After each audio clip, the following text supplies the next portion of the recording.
हम मान ले हमके परान जैसा कि भैया हमारे हवे राम जैसा। हम मान ले हमके परान जैसा। अरे सोची है का बाबू आका सोची मारी होगा सोची मारी कैसे के जाई है अलगारी धानी के कोखिया के भाई कैसे के जाई है अलगारी धानी के कोखिया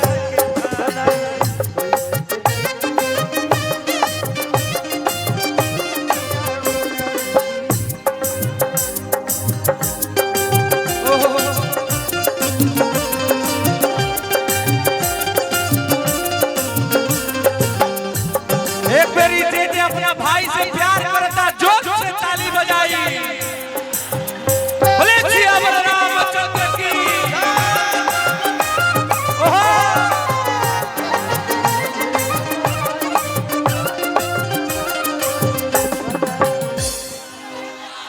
कहली कि तोहार भैया ना तोहार भैया के ठीक हुआ खराब के है सुना। अरे वाह बानी चश्मा लगौले दूरबीन जैसन हारमोनियम बजावता बीन जैसन आया के नाच में पत्थर का नागिन जैसन। हां भैया भैया कहली कि भैया से बढ़ के से टाइम है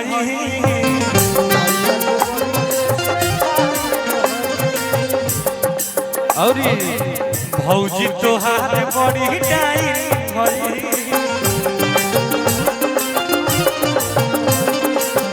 जय हो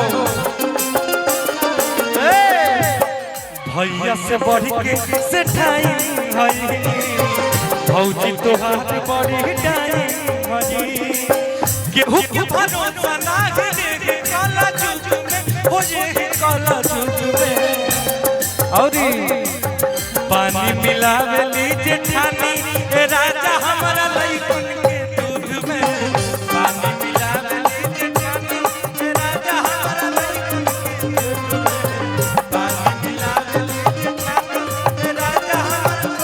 ए भैया रुको कि सुंदर रतन बाड़ू तोहरो न जोड़बा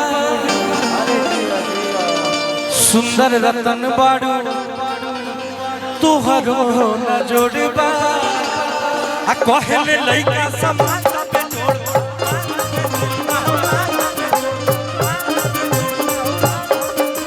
ए राकेश जी कि सुंदर रतन बाड़ू तोहरो न जोड़बा कहले कल्लू जी लइकी पे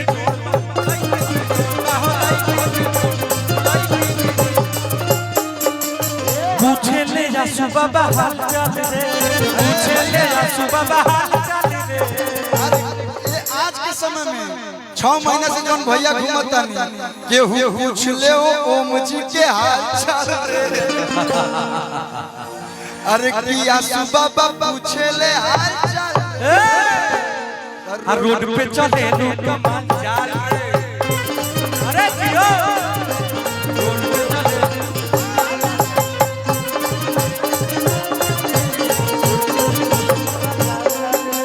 गुदी गुदी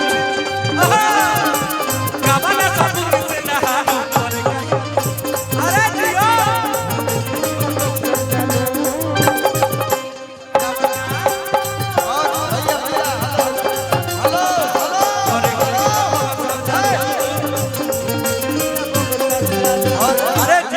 दीपक जी और मुकुल जी आप लोग जल्दी से आइए और रितेश भैया आपको सम्मान करेंगे।